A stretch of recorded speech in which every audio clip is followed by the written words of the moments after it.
Hello student, chapter number 6, that is thermodynamics. Okay,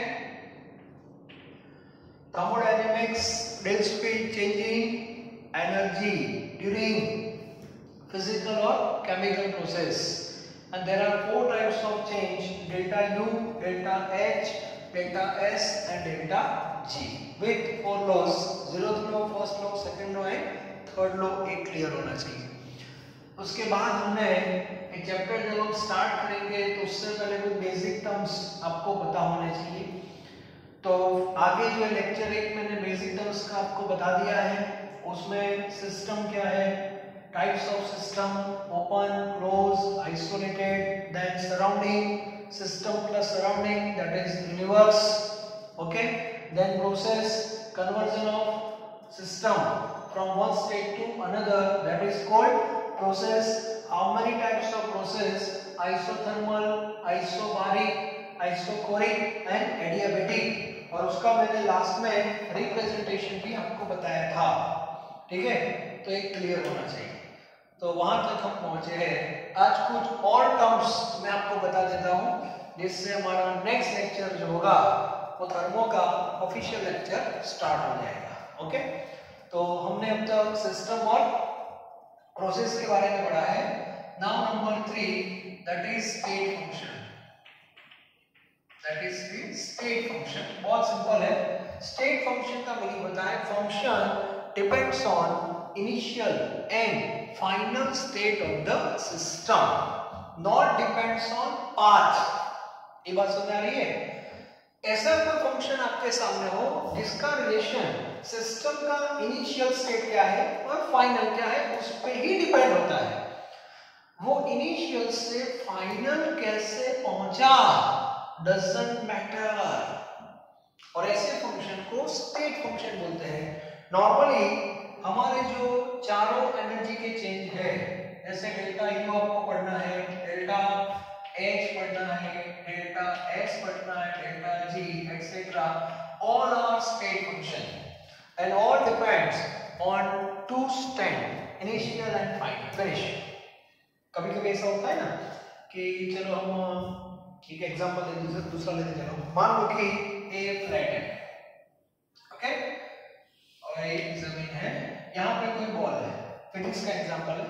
चलो मुझे बताएं, बॉल जब जमीन पे होता है तो उसकी पोटेंशियल एनर्जी क्या होगी, that is mgh, that is equal to 0। Why 0? h 0 है, हाइट है नहीं। अब ये बॉल को हम यहां पे ले जाते हैं, ठीक है, तो यहां पे उसकी पोटेंशियल एनर्जी आपको मिलेगी फॉर एग्जांपल x। अब मुझे बताओ, इसमें हाइट आएगी ना, इसलिए m मास, g ग्रेविटेशनल कांस्टेंट और g h। अब मुझे बताओ, ये बॉल को आप टेरेस पे डिफरेंट पाथ से ले जा सकते हो। जैसे पहला आपका ऑप्शन होगा डायरेक्ट ऐसे छोड़ दिया, यस, ओके। सेकंड पॉसिबिलिटी वो स्टेयरकेस, सीढ़ियों से हमने भेजा उसको, एंड थर्ड थ्रू लिफ्ट। अब मुझे बताओ, तीन ऑप्शन मैंने आपके सामने रखे हैं, फिर भी तीनों में mgh का आंसर टेरेस पे तो क्या आएगा, सेम ही आएगा। So we can say potential energy that is example of state function, not path function. Function दो होते हैं, स्टेट एंड पाथ। दूसरा भी एक फंक्शन है that is path function. Path function का मीनिंग क्या होता है, फंक्शन डिपेंड्स ऑन पाथ, मतलब वो आप किस पाथ से उसको ले जा रहे हो तो वैल्यू चेंज हो जाएगी, ओके। तो ऐसे भी कुछ फंक्शन होते हैं जो पाथ पे डिपेंड करते हैं, और ऐसे भी है जिसका पाथ के साथ कोई लेना देना नहीं है। For example heat and work. Heat आप कैसे देते हो, वर्क आप कैसे करते हो, so you have to mention that parameter during process, so that is path function, okay. तो केमिस्ट्री में थर्ड पॉइंट जो है that is a function. So there are two types of function, state function and path function. दोनों का basic difference हमें पता होना चाहिए, बस। एग्जांपल तो बहुत सारे मिलेंगे, बाद में आप अपने हिसाब से कन्वर्ट कर सकते हो कि सर स्टेट होगा कि पाथ होगा। जो मेरे नॉलेज में है वो अभी मैं आपके सामने रख रहा हूं, जो इंपॉर्टेंट है थर्मो पॉइंट ऑफ व्यू। तो स्टेट क्या है, पाथ क्या है वो क्लियर होना चाहिए। ओके, इसके बाद दूसरा एक वर्ड है that is extensive and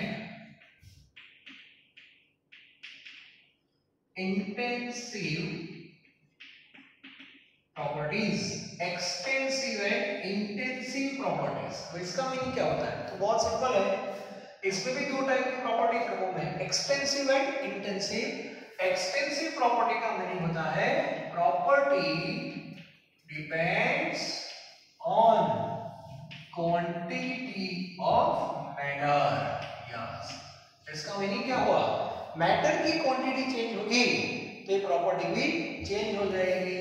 for example mass, volume, all are extensive property. Similarly, delta U, delta S, delta H, delta G, etc.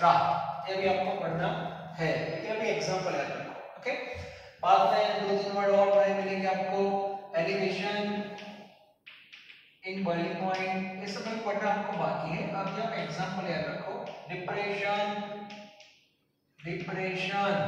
In freezing point, flashback सब थ्योरी पार्ट में आएगा, लेकिन अभी इतना क्लियर होना चाहिए कि जितने भी एग्जांपल है उसका मैटर की क्वांटिटी के साथ लेना देना है। इन शॉर्ट, क्वांटिटी चेंज होगी तो ये प्रॉपर्टी भी चेंज हो जाएगी। मास वॉल्यूम तो बेस्ट है, अब इतना पानी लोगे तो इतना वॉल्यूम आएगा, इतना पानी लिया तो वॉल्यूम चेंज हो जाएगा, मास भी चेंज हो जाएगा, सिंपल। ओके, और इसका ऑपोजिट है इंटेंसिव। इंटेंसिव का मीनिंग होता है do not, such properties do not depend on quantity of matter। उसको मैटर की क्वांटिटी के साथ कोई लेना देना नहीं। और ऐसे बहुत सारी प्रॉपर्टी है, जैसे डेंसिटी। मुझे बताओ what is the density of water, तो आपका आंसर आएगा 1। फिर पानी कितना हो क्या फर्क पड़ता है? Density of water that is always 1। Second, molarity. Molarity भी वही क्वांटिटी है। आपके पास 1 लीटर वाटर हो, 1 लीटर सॉल्यूशन, और उसमें 1 मोल सॉल्यूट है तो मोलारिटी 1। 2 लीटर है और 2 मोल सॉल्यूट है तो मोलारिटी 1 ही होगी। ठीक है, मोल जो है वो इसमें आएंगे। मोलारिटी, कंसंट्रेशन मतलब ऑल टाइप्स ऑफ कंसंट्रेशन। उसके बाद इंटेंसिव में रिफ्रैक्टिव इंडेक्स, नाम सुना होगा आपने, refractive index, viscosity, then boiling point, freezing point, etc. आप लोगों ने boiling point क्या लिखा था? वो elevation की boiling point है। elevation boiling point, change की boiling point। आपको पता नहीं चलेगा, टॉर्च में बता चलेगा। Okay? Now only boiling point that is intensive property। देखो कैसे है। मान लो कि हमारे पास ये 2 बीकर है, इसमें 1 लीटर पानी है और इसमें 2 लीटर पानी। अभी दोनों का टेम्परेचर 25 है। ओके, टेम्परेचर की बात कर रहा हूँ। हाँ, अब मुझे बॉइलिंग पॉइंट मतलब इसको हीट करना है तो 1 लीटर को भी हीट देनी पड़ेगी, 2 लीटर को भी देनी पड़ेगी। यहाँ पे थोड़ी हीट ज्यादा देनी पड़ेगी, उसका रीजन है क्वांटिटी ज्यादा है तो ऑब्वियसली हीट एनर्जी और टू सप्लाई मोर। लेकिन दोनों ही बीकर में वाटर का बॉइलिंग पॉइंट क्या आएगा? That is 100। वाटर का जो बॉइलिंग पॉइंट आता है उसका यूनिट हम क्या लिखते हैं? 100 डिग्री सेल्सियस ही लिखते हैं। यहाँ पे कभी आपने नोट डाउन किया पर मोल लिखा हो ऐसा आपने नोटिस किया? यदि पर मोल लिखा है it means 100 degree that is applicable only for 1 मोल, ऐसा होगा। तो 2 मोल का क्या हो जाएगा? 200, 3 मोल का 300, 4 मोल का 400, 5 मोल का 500, ऐसा नहीं है। क्लियर? तो एक्सटेंसिव क्या है? डेफिनेशन पता होनी चाहिए, एग्जांपल बाद में नए हम ऐड कर सकते हैं, उसका कोई इशू नहीं है, लेकिन concept should be clear. What is the meaning of extensive and what is the meaning of intensive? What is the meaning of state function? What is the meaning of path function? State function state पे depend है, path पे नहीं, और path function path पे depend है, state पे। Okay, extensive depends on quantity of matter, intensive do not depend on quantity of matter। ये सब क्लियर होना चाहिए। ओके, बाद में आगे बढ़ते हैं। चलो, अभी भी एक टर्म है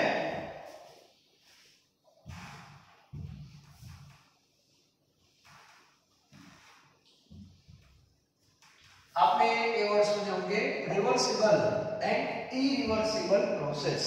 ओके, वो भी याद मैं बता देता हूं आपको। नंबर 6 जो भी आए नंबर आप चेक कर लेना, मैं भूल गया। That is reversible and irreversible process. Reversible and irreversible process. अब ये दोनों का डिफरेंस। रिवर्सिबल का मीनिंग होता है this process occurs in both direction, both means forward as well as backward, दोनों ही डायरेक्शन में प्रोसेस होगी। And irreversible means this process occur either in forward और इन बैकवर्ड, दो में से कोई एक ही डायरेक्शन में होगी। ये क्लियर होना चाहिए। ओके, एक रिवर्सिबल है और एक इरिवर्सिबल है।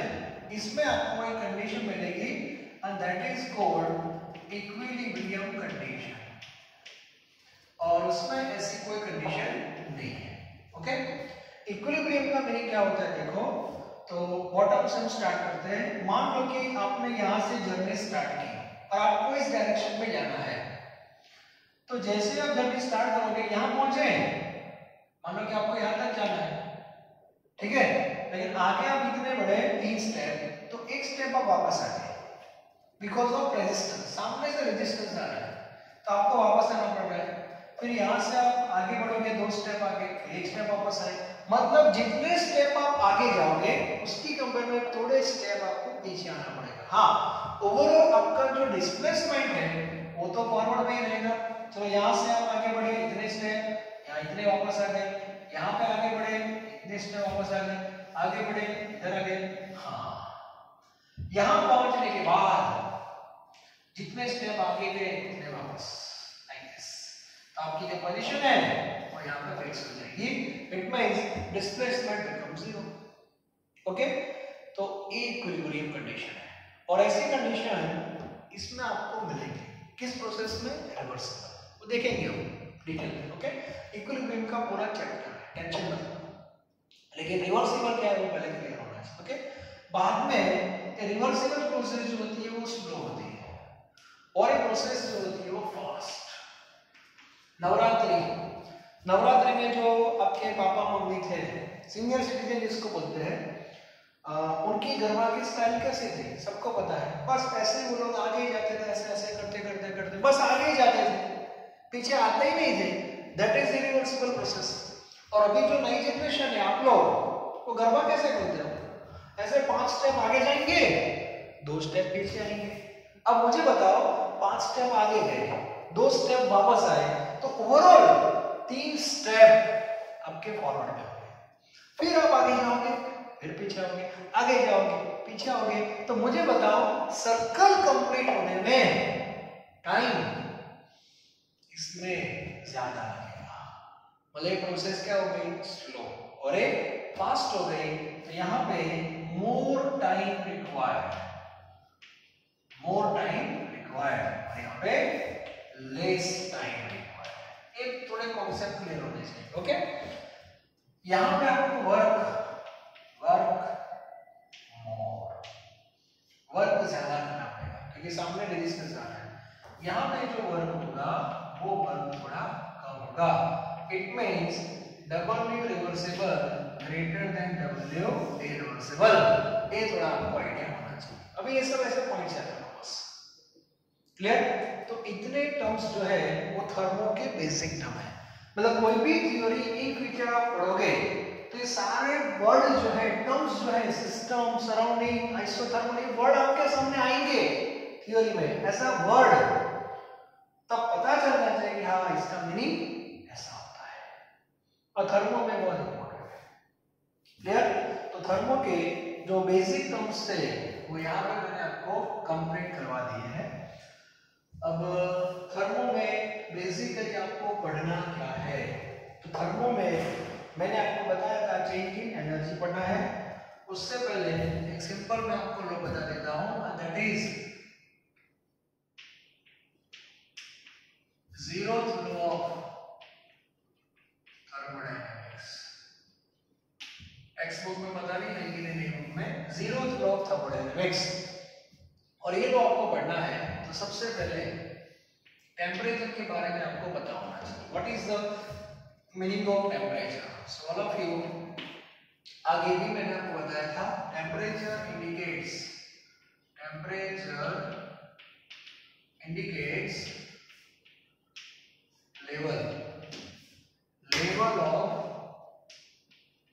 level of thermal energy. Temperature indicate level of thermal energy, not quantity of thermal energy. मतलब ये जो 0th लॉ पढ़ने से पहले टेम्परेचर का रोल क्या है वो पता होना चाहिए। Temperature indicate what? Level of thermal energy, not indicate quantity. हाँ, ऐसा बोल सकते हैं, quantity directly proportional to level, ऐसा लिख सकते हैं। मतलब कोई मैटर में एनर्जी की आपको पता है quantity measured in terms of joule और कैलोरी, और level in measures of degree Celsius और Fahrenheit, both are different thing. दोनों के बीच में डायरेक्टली प्रोपोर्शनल का रिलेशन है, लेकिन आप quantity is equal to level ऐसा नहीं बोल सकते। ओके, मान लो कि मैटर है, उसके पास हीट एनर्जी बहुत ज्यादा, heat energy that is quantity of heat, और वो ज्यादा होगी तो उसका टेम्परेचर ज्यादा होगा। ओके, सोसाइटी में किसी के पास रुपीस, पैसा, इसकी क्वांटिटी बहुत ज्यादा है, तो सोसाइटी में उसका लेवल हाई होगा। सही कि नहीं? परफेक्ट। सोसाइटी में जिसके पास क्वांटिटी ज्यादा होगी उसका लेवल हाई होगा। जिसके पास नॉलेज की क्वांटिटी ज्यादा होगी उसका लेवल भी हाई होगा। क्वांटिटी जितनी ज्यादा उतना लेवल ज्यादा, directly proportional, not equal. So temperature measure what? Temperature measure level, not quantity. पहले ही क्लियर होना चाहिए, और इसके बेस पे हमारा ये जो 0th लॉ है वो वर्क कर रहा है। For example, we have two matter, हमारे पास दो मैटर है A and B. Okay, A having quantity Q1 और A है Q2, and Q1 greater than Q2। Heat की क्वांटिटी बहुत ज्यादा है, तो उसकी इफेक्ट कहां पे आएगी? T1 और T2 में। सो T1 ग्रेटर देन T2, ठीक है। तो हमने टेम्परेचर मेजर किया, तो T1 की वैल्यू आ रही है 100 और T2 की वैल्यू आ रही है 50। ओके, सो दोनों के बीच में डेल्टा T आ जाएगा, that is 50। Now 100 minus 50, that is 50. It means we have two metals, both having different temperature. Why temperature different? Because quantity are different. तो जो difference create होगा वो level का होगा। Okay, so when two metal having different temperature connected together, then what happen? Flow of heat, flow of quantity. तो quantity का flow होगा high temperature to low temperature, and this temperature gradually increases. For example, 50 का क्या हो गया? 51, and this temperature decreases 99. तो मुझे बताओ, after some time this becomes 75 and this also becomes 75. In that case, T1 and T2 both are same. So delta T is equal to 7 minus 7 is 0, and this point is known as thermal equilibrium. It is known as thermal equilibrium. Clear होना चाहिए। तो दोनों side temperature same हो जाएगा, and that phenomena is known as thermal equilibrium, and this is also known as 0th law of thermodynamics. And doctor's thermometer working on that principle. Doctor का जो thermometer है वो 0th लॉ पे work कर रहा है। ऐसा क्यों? तो उसका रीजन सिंपल ही है। मान लो कि आपको बुखार है, फीवर है, तो आपकी बॉडी ए है, ऑब्वियसली इसमें थर्मल एनर्जी ज्यादा हो गई तो टेम्परेचर भी हाई होगा, लेकिन कितना टेम्परेचर है वो हमें पता नहीं। तो हम डॉक्टर के पास जा रहे हैं, डॉक्टर के पास थर्मोमीटर है, ये थर्मोमीटर है, और थर्मोमीटर हमारे लिए भी है। अब डॉक्टर पॉकेट में से थर्मोमीटर निकालता है और वो भी एक बॉडी है, ये लिविंग बॉडी है और ये नॉन लिविंग बॉडी है। क्लियर? अब डॉक्टर क्या करता है, चलो मुंह खोलो, ऐसे थर्मोमीटर मुंह में डाल देता है। क्लियर? तो ये दोनों को एक दूसरे के कांटेक्ट में लाता है लाइक दिस। ए जो है वो आपकी बॉडी है, लिविंग बॉडी। बी जो है that is a thermometer, non living body, and both having different temperature and both connect together. Now what happened?